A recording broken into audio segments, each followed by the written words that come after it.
November 22nd, 2013. Welcome aboard. I'm Dr. Peter Glidden, your host, for the next 2 hours of some jaw-breaking, jaw-dropping, jaw-dropping, myth-breaking, myth-busting, having to do with all things medical, because we are suffering needlessly in this country, because we all go to the MDs for chronic health conditions, and that's the last thing in the world they're good for. The first thing in the world they're good for is surgery and trauma. The last thing they're good for is everything else. But we don't know any better, so that's what we do, and then we end up sick and suffering and broke, and we don't know there's a different way. Well, guess what? There is a different way, and it's delivered and developed by licensed physicians trained in alternatives to drugs and surgery. How about that? Did you know that there was a medical profession that existed that's licensed and regulated, the doctors of which are trained in the clinical application of science-based therapeutics, the intention of which is to make your body better, is to actually support and promote your body's ability to heal itself? Did you know that we existed? Most people don't, which is why this radio show is growing in popularity in leaps and bounds, because everybody needs to know what we bring to the table and nobody does. We're like the people years ago running around who figured out how to make fire, right? You scrape some flint against a rock and boom, you get fire. Oh, how about that? Imagine that. That was a big breakthrough back in the day. Before that, the member of the tribe that was enjoindered with the mission to keep the fire burning had a crazy, horrible job. They had to wait until lightning struck a tree. Then they had to go grab a branch. Then they had to keep it burning for years and years and years. I mean, that's no fun. So, you know, we move a pace, a slow pace, and we learn as we go. And the skill set that we bring to the table is unique in the world. There's only a handful of physicians who have any clinical experience with this methodology at all. There's only a handful, and that's why we have a radio show to broadcast our message as quickly and as rapidly and as far as possible. And, you know, we are in the business of bending minds. We are in the business of helping to break through people's preconceived notions. People will tell you that type 2 diabetes is genetic, and Roberto from Michigan's on the line. We're going to go to him in a minute. His entire family is diabetic, but it's not genetic. If it was genetic, number one, I couldn't fix it. I can't fix the color of your hair, can I, from the inside out? I mean, you can go to the hairdresser and they can color it, but when the dye wears out, your old color comes back. I can't fix the color of your eyes. I can't change the fact whether you're right-handed or left-handed. I can't change your sex. Can't do that. Well, you know, the Swedish doctors can, but not really. They got to drug you up with hormones in order to even approximate different sex. There are certain things that are, if I can't change your nationality, I can't change you from Hispanic into Swedish. Can't do that. Those things are genetic. You can't change Down syndrome. That's a bad gene expression, a bad chromosomal damage to a chromosome caused by zinc deficiency, I believe, or iron deficiency. I think it's a zinc deficiency. But once that switch has been flipped, once that genetic chromosomal switch has been flipped, you can't unflip it. So if type 2 diabetes, if high blood pressure, if asthma, if all of the things that the MDs say were in point of fact genetic, we would not be able to help people. Same reason I can't cure Down syndrome, can't do it. So, but all of the time we have people with diabetes who come to us with definitive diagnosis of type 2 diabetes, and they go on our program for 3, 4, 5 months, and the blood sugars normalize. They normalize without medication. They normalize, so that means no more type 2 diabetes. And even though we've had thousands of people who have experienced that, the FDA says we can't say we cure it. We don't even treat it, for goodness sake. That's a subject for a whole nother lecture, don't you think? I think so. We've had Jonathan Emord in the past to talk to us about this ridiculousness perpetrated on the scientific community by the Food and Drug Administration. It's a big, bad voodoo daddy, the FDA. Big, bad voodoo daddy. I think we'll have Jonathan Emord back in January to bring us up to date with what's going on here. But in point of fact, what we are in the business of is busting myths. Not because we're smart, Alex, but because people are misinformed about some really pretty fundamentally important things. We're misinformed about some really pretty fundamentally important things, like the nature of type 2 diabetes. What causes type 2 diabetes? What causes high blood pressure? What causes congestive heart failure? What causes cardiomyopathies? What causes asthma? What causes arthritis? What causes hepatitis? What causes heartburn? Your MD is not concerned with the causative factor, which is, just go to Wikipedia and look up a disease. They'll either tell you that it's suspected to be genetic, or the cause of the illness is unknown, or it's autoimmune. And then you ask them, well, what causes an autoimmune disease? And nobody knows. And the gene or the antibody that's present that makes the doctor definitively diagnose it as an autoimmune disease is only present in about 60 to 70% of the people that have the disease. Well, what about the other 40% who don't have the antibody? What's going on? The MD doesn't know, and they don't care. And see, this is a big deal here in the United States. Quite frankly, it's no different in Europe. It's a big deal because people incorrectly assume that their medical doctor knows what's best for them, and that their medical doctor actually gives a crap about the genesis of their illness and what they can do to cure it. But they don't. You don't believe me? It's easy to see. Just take your head out of the sand and look around. Can your medical doctor cure heartburn? No. As simple a thing as heartburn, the MD can't get on the other side of. Why? Well, I don't know why. We get on the other side of it all the time, but the MD is not trained to be concerned with the causative factor of heartburn, nor are they trained to be concerned with the causative factor of arthritis or type 2 diabetes or any other chronic illness for that matter, because their fundamental philosophy is your body was an accident of nature. It was a coincidental happenstance of biochemistry. As you get older, your body is imperfect, and therefore, as time goes by, things are going to break, and it's just life, and you just got to shut up and go along for the ride, and it's the luck of the draw. You got the bad sugar gene. No, you didn't. You got the bad joint gene. No, you didn't. You got the bad doctor. You took the wrong dog to the hunt. You didn't even know there was another dog, because the AMA keeps all other dogs off of the field. My profession's only licensed in 16 states. It's illegal for me to practice medicine in Illinois. How about that? Gotta love it.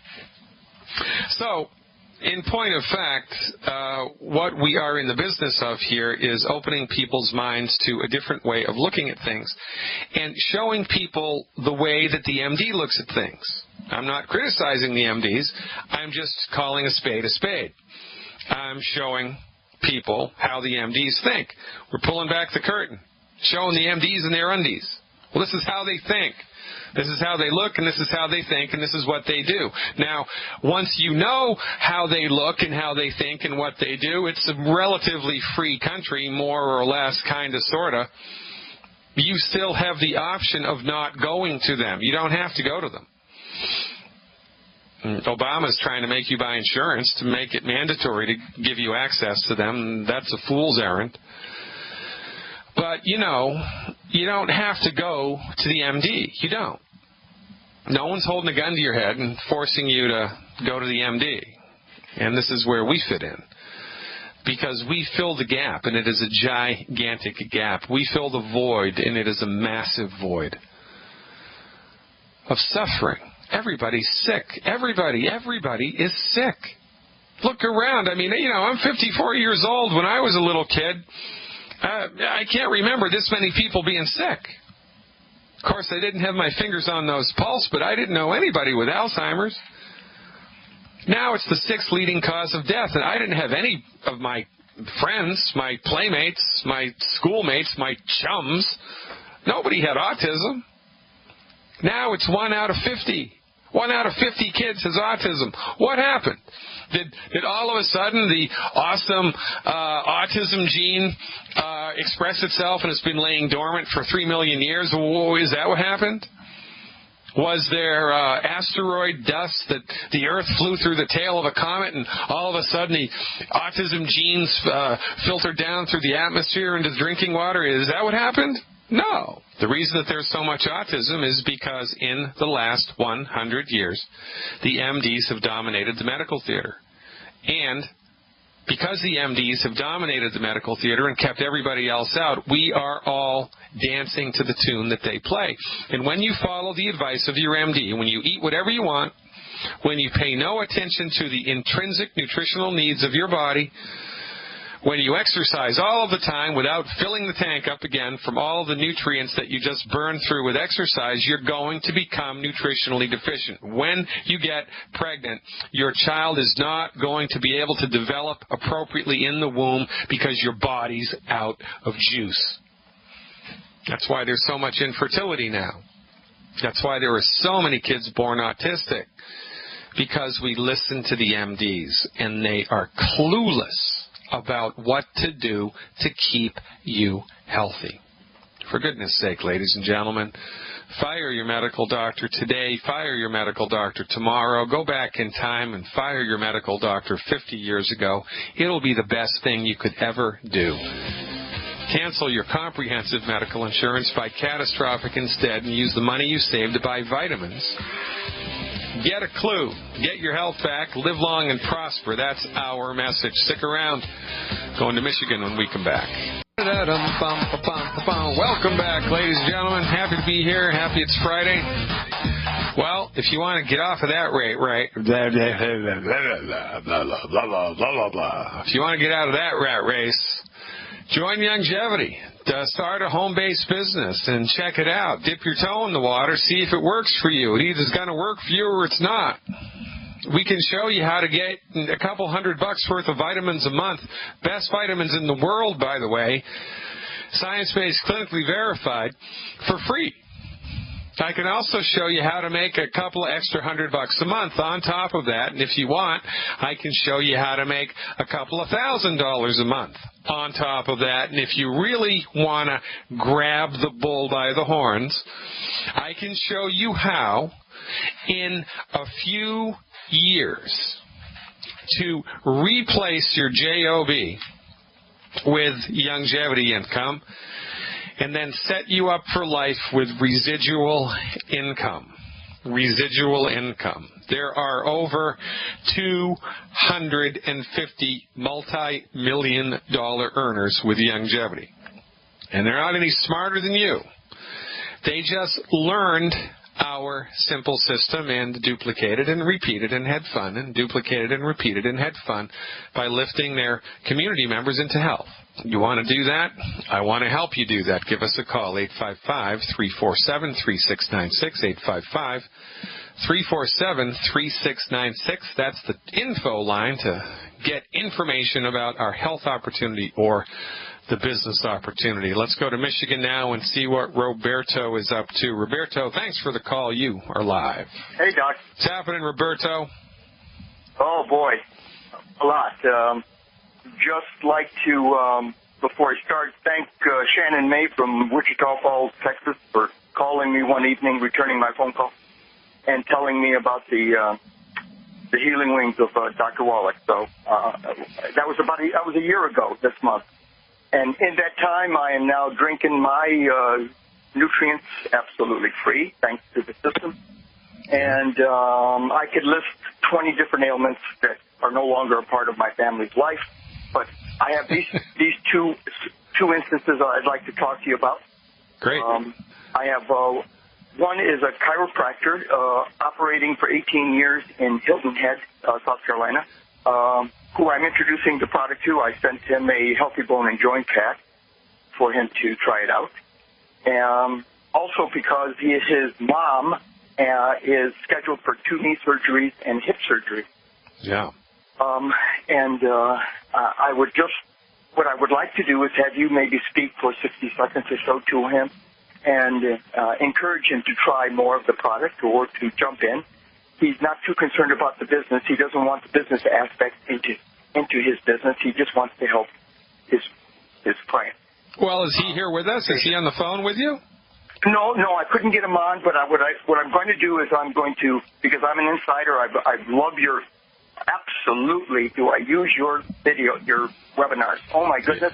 That's how I've introduced the subject to him. I've introduced it's so many. That is just one great tool.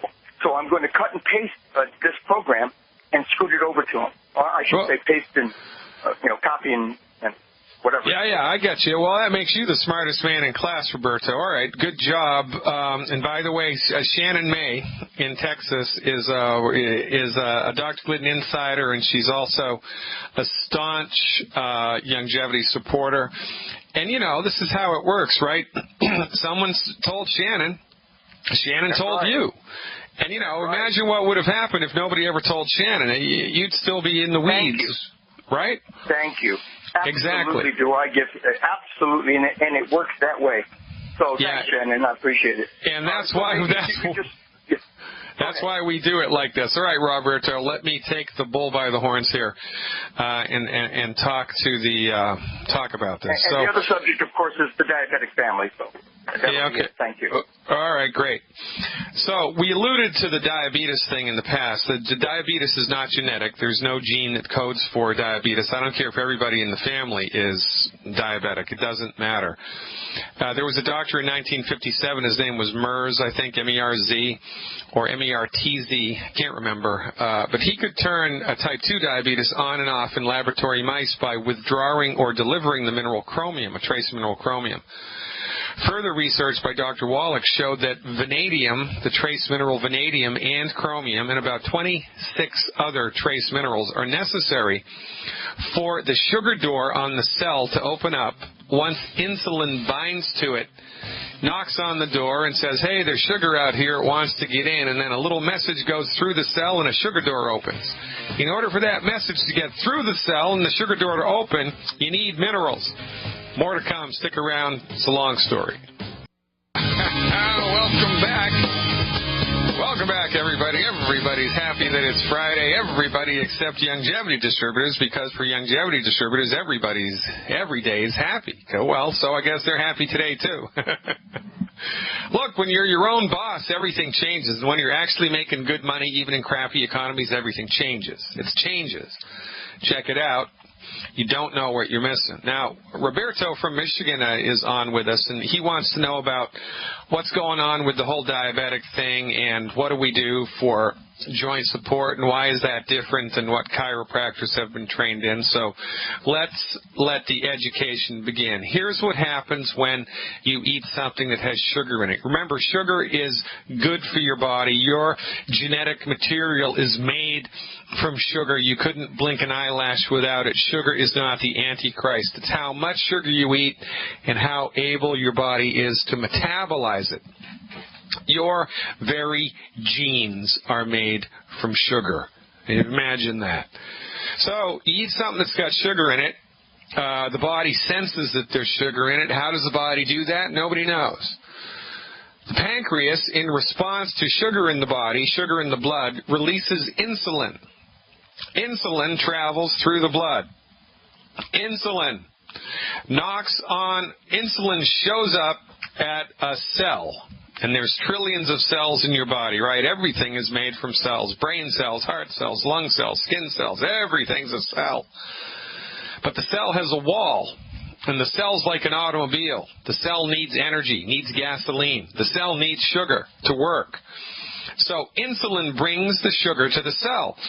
Insulin binds to the cell wall, rings a bell, and if everything is right, the stuff inside the cell, the mechanics inside the cell open up a door on the cell wall and let the sugar in. It's kind of like the UPS guy shows up at your house with a package and he rings the bell. Now, if you answer the door and open the door, the package comes in the house. If you don't, What does the UPS guy do? He leaves the package outside. Well, it's the same thing with your body. When insulin rings the bell on the cell wall, if there are not enough minerals inside the cell, the buzzer of the bell doesn't go off. It's like somebody snipped the wires. So the UPS guy rings the bell and nothing happens because somebody's clipped the wires. You don't know the UPS guy's even there. You're in another room in the house. You have no idea he's at the front door because the bell is broken. If you don't have enough minerals inside the cell, the bell is broken. And the message that the UPS guy is there, the message that the insulin is there doesn't populate, and so the cell door stays closed. The sugar door on the cell stays closed. And so what happens? Sugar piles up in the blood. The packages pile up outside your house, right? Sugar piles up in the blood. Now, so the body senses there's more sugar in the blood, so it makes more insulin. So another insulin little molecule rings the bell on the cell wall, and then another one, and then another one, and then another one, and then another one, and then another one, and then another one. Then you get so much flippin' insulin in the blood that the insulin smashes through the wall of the cell by virtue of its pressure. It's like the UPS guy, the 10,000th UPS guy gets frustrated, comes to the house and kicks the door in. Now, is this good or bad? This is bad. Sugar gets into the cell when you kick the door down, but when you kick the door down, the cell becomes destroyed.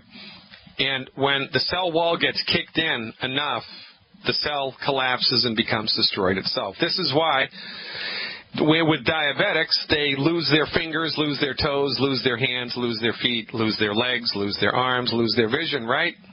It happens to diabetics all of the time. It happens to them because of insulin. That's happened to your dad, right, Roberto? Yep, my dad died that way, yep. Yeah, and it's the insulin that does it. It's not the blood sugar that causes the damage. Oh. Well, the blood sugar causes a little bit of damage, but the main culprit is the insulin. Now, what does the MD give? Insulin.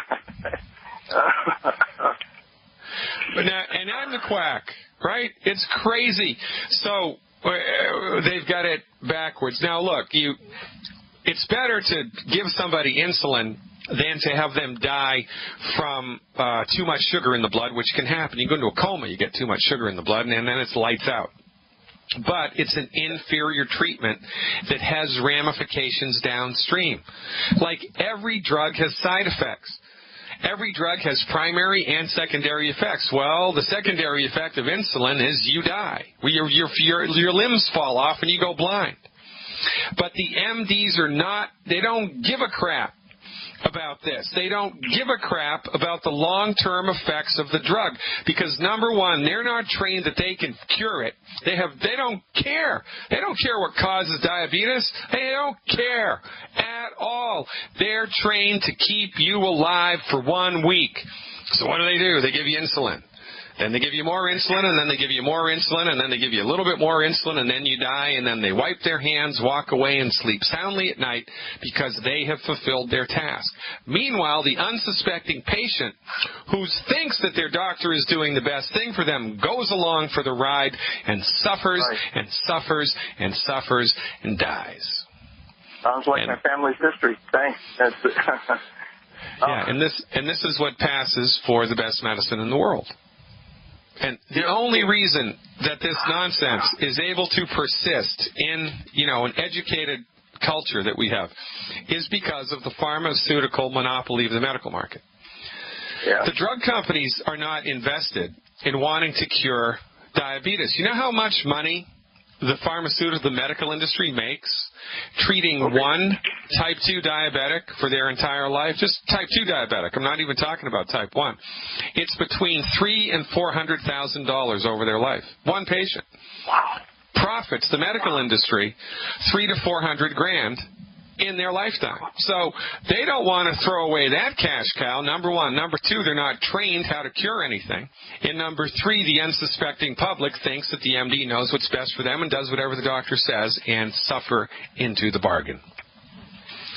Thanks on on that one, Doc. I appreciate it. You know, there's type 1s and type 2s in the family, and if I were to tell them anything about their diet, could I just tell them go paleo just as a or what is the quick best way to say to somebody how to eat properly as a diabetic? Well, you have to. It's not just a function of eating properly. I understand it, but it's the 1-2 punch. So anything that you can do. So if they're not going to listen to you about nutrients, then what I would do is I would go to a local funeral home.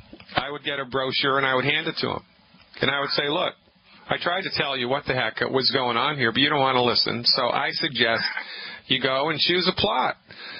Make it a good one, because you've only got about 5-10 years left. And, oh, by the way, here's some pictures of people who've lost their feet, lost their toes, lost their hands. Remember they used to do that in the 60s?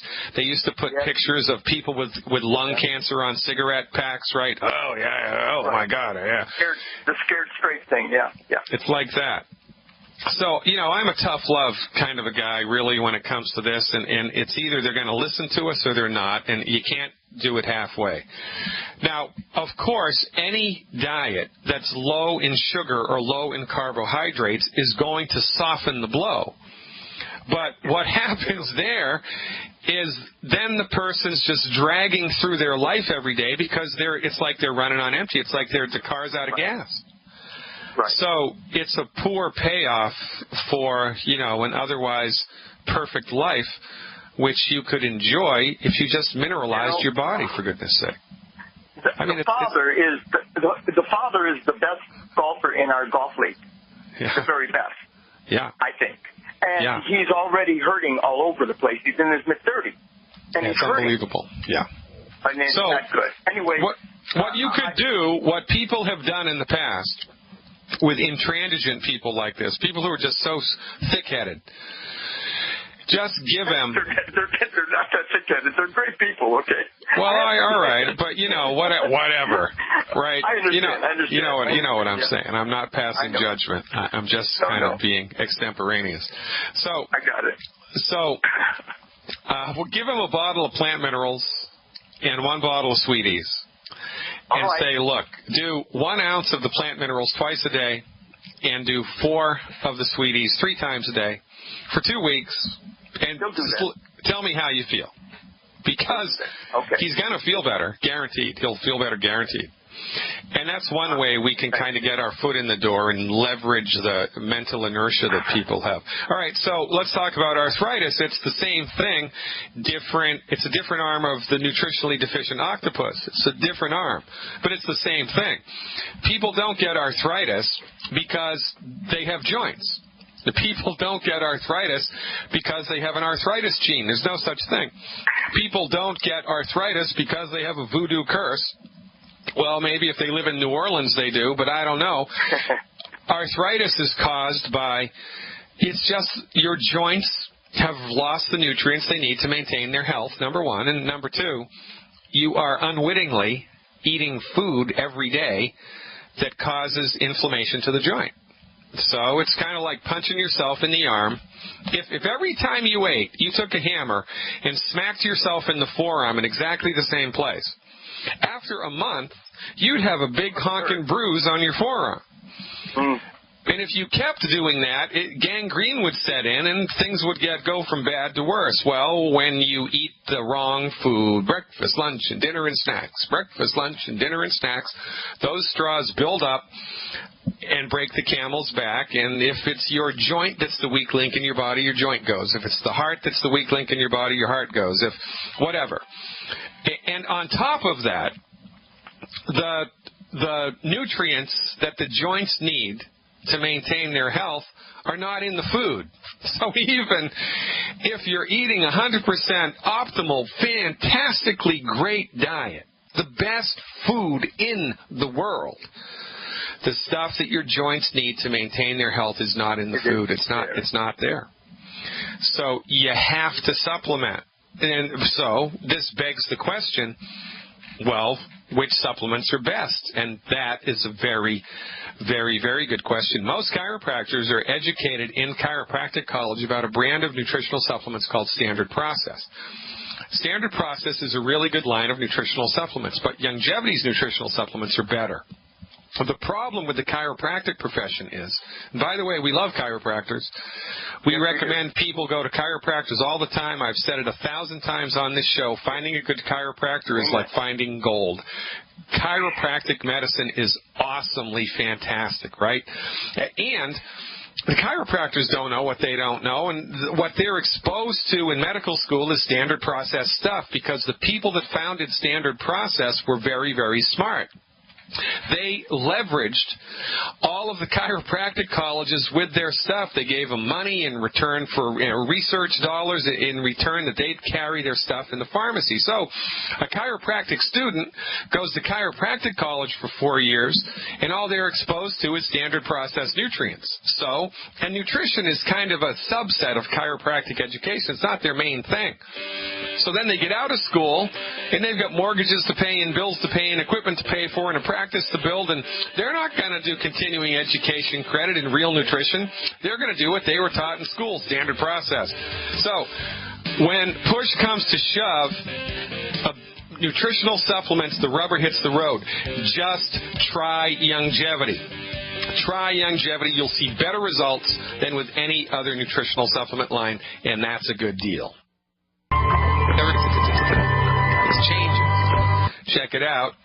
You don't know what you're missing. Now, Roberto from Michigan is on with us, and he wants to know about what's going on with the whole diabetic thing, and what do we do for joint support, and why is that different, and what chiropractors have been trained in. So let's let the education begin. Here's what happens when you eat something that has sugar in it. Remember, sugar is good for your body. Your genetic material is made from sugar. You couldn't blink an eyelash without it. Sugar is not the Antichrist. It's how much sugar you eat and how able your body is to metabolize it.